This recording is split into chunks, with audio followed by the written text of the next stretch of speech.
he's definitely a great game manager. He's like I said in previous shows, he's never going to lose you the game, right? But he's not going to win you that win the game either. But what I did see last night was his ability to keep the play alive. So we haven't seen a whole lot of this since he's been in the league. But a lot of people forget that Alex Smith came out of college running a 4.5 40. Right. So, even he's far from a 4.5 right now, but he's still mobile. So last night I did see Alex Smith keeping the play alive and trying to get Tyreek Hill an opportunity to hit the second level of his route and trying to get some guys open. He did have the check down to Kareem Hunt is going to be dangerous this year, and we haven't really seen Kelsey the way we like to see him usually during the year. So I think the Chiefs will be all right. I think they'll be another 9-10 win team. Pretty much they're going to do what the Chiefs do every year. If they want to get to the next level, they're probably going to have to get more out of the quarterback position. To your point, and there may be time for, and we'll see. Around game 3 or maybe 3, maybe game 4, maybe game 5, we may see the same thing that we saw with Alex Smith in San Francisco, which was, hey, we got a young hot shot guy. I don't think they're gonna make it to the playoffs this year. And then it won't be like a long shot, but I just mentally where the team is. Andy Reid's gonna coach. He's a great coach. I like him as a coach at least, especially for the Kansas City Chiefs. But I just think that I don't think. It's the AFC, man. The AFC, and looking at the Chiefs schedule. So over under 8 wins. I'll give them 8 wins. Over? They'll need 9. I'll give them exactly 8 wins. That's what I was thinking. But they'll probably need 9 to wild card, right? Maybe 10, just depending on how everything comes together. Spencer Ware is not there. Kareem Hunt, we know we like him. Right. Again, with a lot of these rookies that's coming to play professional football, you have to learn these offenses and you have to be ready. Yes. Is he all the way ready? Like I said, I'm not worried about that with the Chiefs, and that's your opinion. But that defense is going to be a top 5 defense once again. So of course, at the end of the day, we know offense sells tickets, but defense wins ball games. True. So at the end of the day, I do feel like so out of the AFC West, who you got winning that division? Give me a second to think about that. Okay. It won't be the Chiefs though. All right. It won't be the Chiefs. Oakland. You got the Raiders. I like the Raiders. Yeah, the Raiders. I have something to say about the Raiders. I'm not going to say it right now, though. Okay. But I like the Raiders. Okay, so we know. So out of all of the AFC divisions, we pretty much know that the AFC West is going to get 2 teams in. My pick, I would say the AFC North will get another 2 teams in. So I feel like the Bengals and the Steelers will make it this year. Maybe, possibly. Or the Ravens. I feel like either the Bengals. Yeah, I mean, the second. So last year, you got to think. The Texans made it. You think they can make it again? I think the Texans can make it again. I like the Texans. And it's and they didn't have a quarterback at all. Yeah. So that just shows you the power of defense in the AFC. So I feel like any team with a strong defense, as a defense as strong as the Chiefs, a defense as strong as the Texans, and this year I feel like you can throw the Jaguars into that. If you don't have quarterback play, if your defense is strong, top level, elite level strong, which I feel like the Jaguars do have the pieces. Any team that has that type of defense has a chance to win 9 to 10 games. Titans going to the playoffs, man. Okay, so you feel so the Titans are going to the playoffs. Do you feel like the Texans are going to? Texans and Titans are going. So your 2 teams, so your 2 wild card teams. So one of them would be out of the AFC South. So you feel like the AFC South would get 2 teams in. I'd say they were going to wild card. You have to if you get 2 teams in. I'm just telling you. I said one of the 2 teams. We can't assume that the Titans are going to wild card. Who said they're not going to listen? win? No. Go ahead. You fighting the wrong battle. Go ahead. What I'm saying is that one of there are going to be 2 wild card spots in the AFC. Right. And one of those is going to come from the AFC South, based on the fact that you said the Titans and the Texans will make it. Right. That's all I'm saying. Okay. Got you. All right. Yes, that makes sense. Yeah, that's how I feel. Yeah. No, and I can go with that. I feel like maybe the Bengals will be on a bounce back year this year. Possibly the Broncos, who didn't make the play. So the Chiefs went instead of the Broncos. So you know what? I can see the Broncos coming back this year. What do you think about the quarterback situation in Denver, though? It's Trevor Siemian, right? Yeah. Maybe Elway should get out there and play. Right, yeah, man, that's tough, man. So it just goes to show you, man. your quarterback was Peyton Manning, even though he wasn't in his prime anymore, in elite football mind. Right. I always say there has to Coach be a on balance. the field. Right, it has to be a balance between your athleticism and your football mind. Right. When Brady decides to step away, whenever he does, when he has to make the choice after this year, if he wins between Giselle or football or whatever happens, Right. It's tough for the Broncos. You go from Peyton Manning to maybe you thought the successor would be Brock Osweiler. Brock Osweiler gets in his feelings and decides to go get his money and ruin his career. And here you have Trevor Siemian, who I just can't figure him out. Like he's not garbage. He's not garbage. He's not elite. He's not garbage. He's there. He's there. He exists. He's a quarterback. He's a guy, right? He's a guy. Man, that just shows you the state of the quarterback position in the NFL. Yeah. But the crazy thing to talk fantasy real quick, like Trevor Siemian is always there. Always there. If you need him, like he's always there on the waiver. Hey, you might be able to go snatch you a quick 13 to 15 points. You might just to get by if you get a bye week or something like that. Right, he's always there. So yeah, definitely. And I don't think they're getting what they thought they were going to get out of Paxton Lynch, to be honest. Yeah.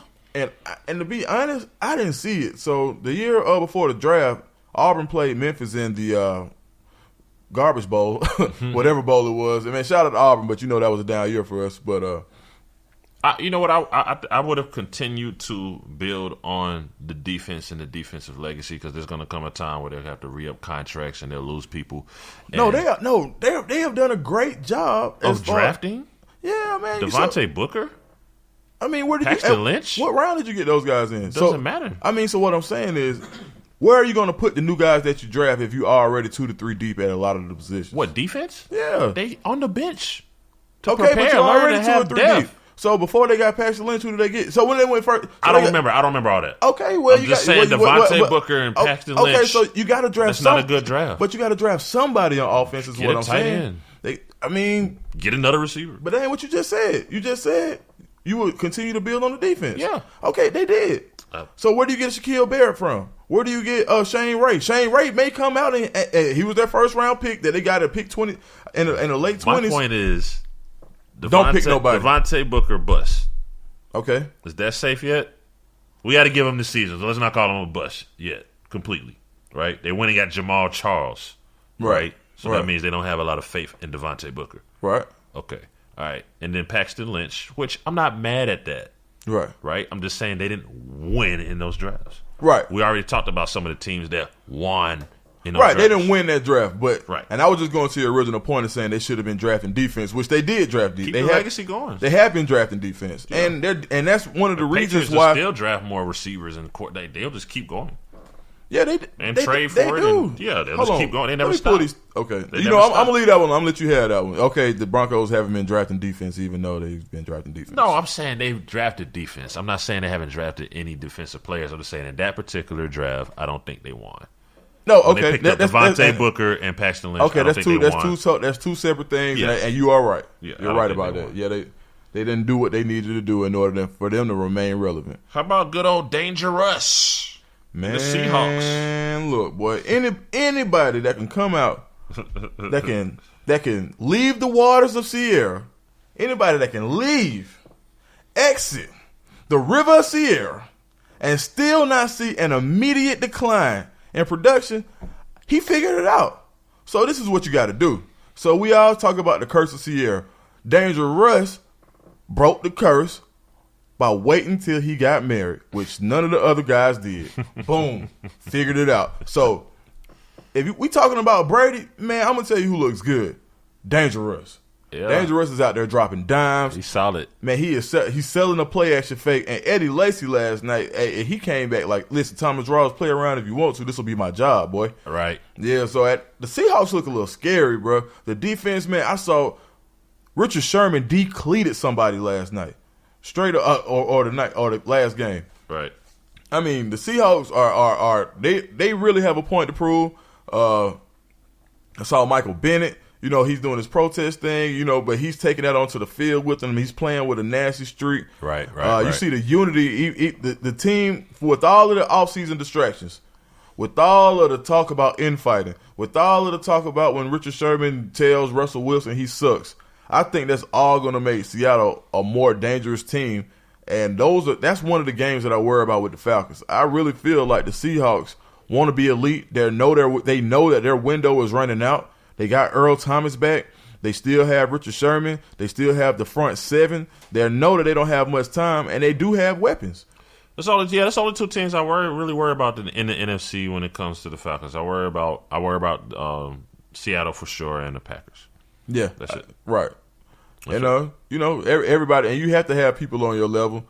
And I think we came into the Dan Quinn era looking for Seattle South, as they call it. But now I'm glad that we're starting to develop our own identity as the Falcons, because the Falcons defense, man. So hold on, did you play with the Falcons on Madden? I did actually. Man, insane. How the defense look? Insane. Beasley's insane. It's insane. Man, right now it's insane. It's just completely insane. They make you play the first game as the Falcons or the Patriots. Versus, oh wow! So of course I chose the Falcons. Right, A-Town. Devontae looked great. Julio, of course. I mean, Julio, Sanu. This is a new passing thing they have going on in Madden. You got to kind of get adjusted to it. Right. But the Falcons look great. They're supposed to look great. Right. Now the Patriots. We won't get back to the Patriots. We're done talking about the Patriots. Man, I will not. But the Patriots I will not ruin my day by saying anything else about the bad guys from Boston. I don't want to talk about them. Nope. We are moving on to Superman. Cam Newton. Cam. How you feel about that the other night? Did you get a chance to check that out? Yeah, I did, man. Cam looks a little leaner. Looks like he may have picked up a step as far as dropping some of that bulk instead of trying to run people over. I think when he gets out of the pocket, he's going to run around people and run outside and run out of bounds, actually. So Cam looks good. The throwing motion looks good. And Cam to Kelvin Benjamin looks real. And it looks like he has a little bit of a different pep in his step. So I do remember that you saw Cam right before the season. He said you were ready. Yeah. What did he say? He said he's ready. I said, man, it's a fantasy thing, man. You let a lot of people down. He put the house on me this year. Ooh. And, being from College Park, you always root for the home team, man. And he's taking a lot of flack over the years, whether it's been for him dressing up like an AKA or if he wants to, or him shying away from making a statement with the Black Lives Matters movement. But he's still a guy from College Park, a Westlake alum, and you can take the kid out of College Park, but you can't take the College Park out of the kid. So man, we really rooting for Cam this year, man. Except for when they play the Falcons, and I hope they come in second place to the Falcons in the South, man. We shall see. Good squad. Before we ride out, man, let's talk a little bit about some fantasy, man. The fantasy drafts actually start. They have already started. Oh, you got one today, don't you? I got one today, man. Yeah. I guess this is kind of giving it away because some of the people that are drafting with me will be around. Actually, you two guys will be around. Right. Yeah. But at the fourth pick in a lot of my leagues, I'll come to the revelation that I'm going to draft Shady McCoy. Ooh. At number 4 overall? Yeah.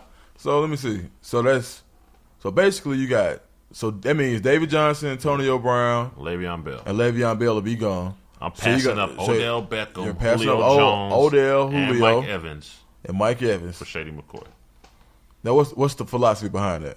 Volume, running back volume. A lot of it. They gotta give him the ball. They have no option. They got to give that man the ball. You are right. You are correct. Especially when they get to the red zone.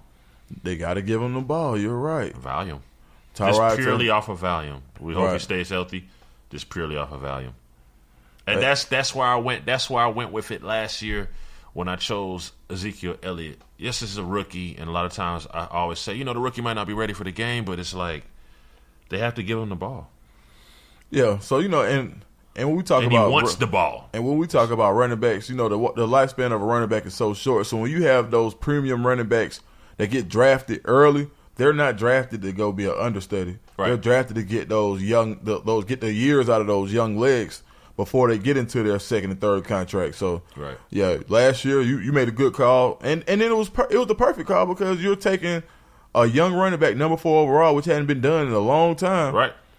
And you put him behind the best line in the NFL. Yeah, So, yeah, no, and at the time when we drafted, we didn't know Dak Prescott was going to be Dak Prescott. And I reiterate to everybody out there drafting in fantasy, look at volume and don't look at the fact that people are just going to